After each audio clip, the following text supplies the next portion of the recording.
Water signs, tignan po natin kung ano ang mensahe para sa'yo ngayong araw. Keep in mind po na ito ay general reading lamang, so hindi po lahat ay makaka-relate, so be open-minded. Sa mga hindi pa po nakasubscribe dito sa ating channel, please subscribe na po kayo. And palike na din po ng ating video, at sa mga nais po mag-avail ng ating private readings, lucky stones and amulet.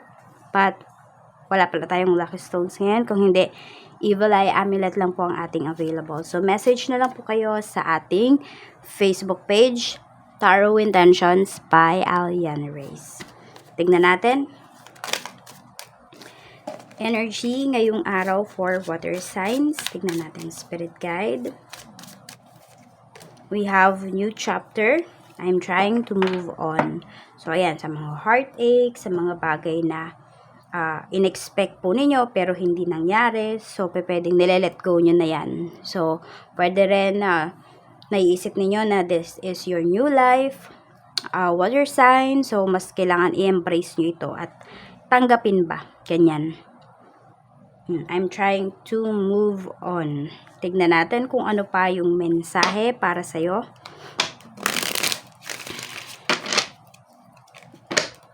Pagdating sa pamilya, tignan natin. Pagdating sa pamilya, kamusta po? So, we have 2 of cups. So, pwedeng meron dito, ano ba, bago lang ba kayong kinasal? Water sign. So, ayan po. Yung iba sa inyo. We have 5 of cups.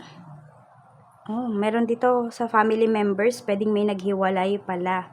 Meron dito, may bagong kinasal o bagong kasal. Meron naman dito, pwedeng kakahiwalay lang. Yun yung nangyayari dito sa family members po ninyo. Could be sa mga relatives din pa pwede. Ayan. Tignan natin. Parang mixed emotions yung nafe-feel ko dito. Tignan naman natin pagdating naman sa mga friends mo. We have 2 of wands. So, pwedeng marami kang mga bagong kaibigan ngayon. Water signs. Pwedeng yan po ay sa trabaho. Ayan, or yung iba sa inyo, more on sa trabaho ito. Yung mga friends mo na to. Some of you naman, pwedeng may mga bagong kaibigan na nakikilala sa pag-travel mo. So, parang, ewan ko, hindi ko alam po yun ba yung goal ng iba sa inyo. Hindi lang basta makapag-enjoy pag kayo ay nagta-travel, kung hindi. May makilala din talagang mga tao, maging kaibigan ba. Ewan ko ba yun yung nafe-feel ko dito sa reading natin na ito. So, tignan po natin.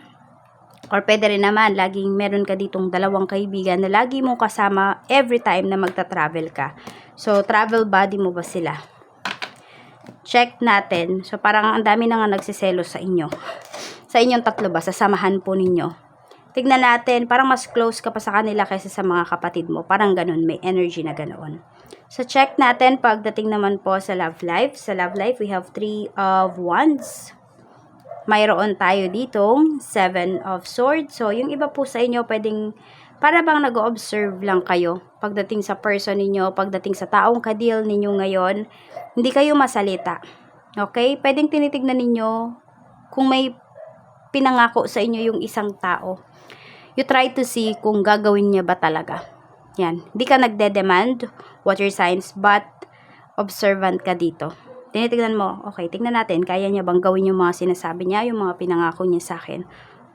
So, mas nagiging wiser ka po dito. Hindi ka masyadong nagde-demand. Ayan, tahimik ka lang talaga na nagmamasid. So, sabihin natin na good ito para sa'yo. Good thing itong ginagawa mo para sa'yo kasi parang talaga, mapapakita talaga nung person na ka-deal mo or could be asawa mo or karelasyon mo, yung totoong siya. Kasi nga, walang nagre-remind sa kanya na, uy, ito yung pinangako mo. Ganun. So, wala, 'di ba? So, parang kung by heart niya yun pinangako, 'di ba? By heart, sa puso talaga yun nanggaling. Hindi niya yun makakalimutan. Pero kung sa sinasabi niya lang yun para mapaamo ka niya, so yan, makakalimutan niya talaga yung mga pinangako niya sa'yo. Kaya ayun, dun mo makikita if seryoso ba yung tao sa pagbabago, if seryoso ba yung tao sa'yo. Check natin pagdating sa pera, we have 3 of coins. And we have 10 of wands. So, di ko alam kung nangungumisyon ba yung iba sa inyo. Or mga porsyento-porsyento po. Ayan. Or meron kayo ditong skills na ino-offer ninyo talaga. So, ayan po, pwedeng madaming mag-avail ng skill na mayroon kayo. Pwedeng maraming magpapasked ngayong araw na ito.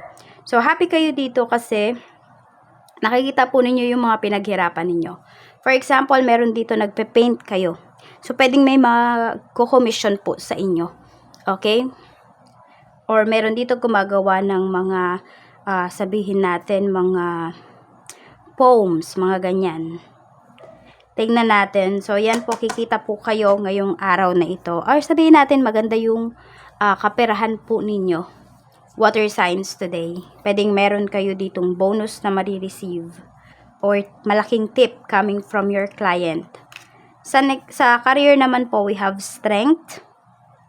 Tapos, we have the hermit. So, ba't ganun? Parang tahimik lang talaga kayo dito pagdating sa trabaho. Very focused po kayo. Ayan. Para bang meron kayo laging pinaglalaban dito. Water signs. Ayan. So, parang mas tumatahimik ka, mas gumaganda yung career mo. Yung performance mo rin pagdating dito sa career. So, pwedeng ipagpatuloy mo yan. Water signs. Para ma-achieve mo talaga kung ano ba yung mga gusto mong ma-achieve pagdating dito sa iyong career. Check naman po natin pagdating naman sa negosyo. Kamusta po? Sa negosyo, we have 8 of Swords. Tapos, meron tayo ditong King of Swords. So, meron akong nakikita kasi dito na natatakot kayong, parang natatakot ba kayong umiba? Kunwari, supplier. O kaya naman, natatakot kayo dito na tanggihan yung isang client po ninyo. Pero kasi, pwedeng sabihin natin, yung in-order, kunwari, or yung binibili ng client nyo na yon, or yung pinapareserve niya, out of stock na talaga. So, kailangan maging direct kayo, sabihin ninyo, kaysa naman, di ba, kunwari, estimated natin, 3 days darating yung supply, pero umabot ng 5 days. Pero inaccept mo tong client mo na to, na kailangan niya yung produkto ng pang-4 na araw. Okay? Ng pang 4 days. So, ikaw yung maiipit dito. So, huwag nyong ilagay sa alanganin yung inyong sarili. Kung sabihin natin, isang supplier lang naman po yung inaasahan po ninyo. Paano kung hindi yun diba? So, maiipit kayo dito. Minsan, ayan iwasan nyo din kasi nakakasira po sa business po ninyo. So, ayan we have 10 of Swords. Some of you, very stress yung iba ngayong araw. Tingnan natin kung ano pa yung blessings na paparating para sa'yo. Blessing po na paparating for water signs ngayong araw. Spirit guide, tingnan natin. We have music. So, try to relax. Some of you, you need to do some meditation or makinig kayo ng mga music po talaga na mabuboost yung self-confidence ninyo, na mawawala yung stress ninyo. So, iwasan nyo muna na makinig ng mga malulungkot na mga kanta. Kasi pwedeng na-attract nyo yun. Diba? Yun yung nangyayari sa reality ninyo. Kasi yung frequency ba ng kanta. So, ayan po. Tignan natin ano ba yung reminder sa'yo ni Universe. Ace of Cups. Ayan nga po. So, wag daw kayong gagawa ng decision ngayong araw based on your emotions, water signs. So, yan lamang po ang mensahe para sa'yo. Maraming salamat. Mag-iingat ka po always. And more blessings to come. And by the way, happy birthday nga po pala kay Pisces. Pisces ha, yung birthday season po. Birthday reading po ninyo is uploaded na po yon.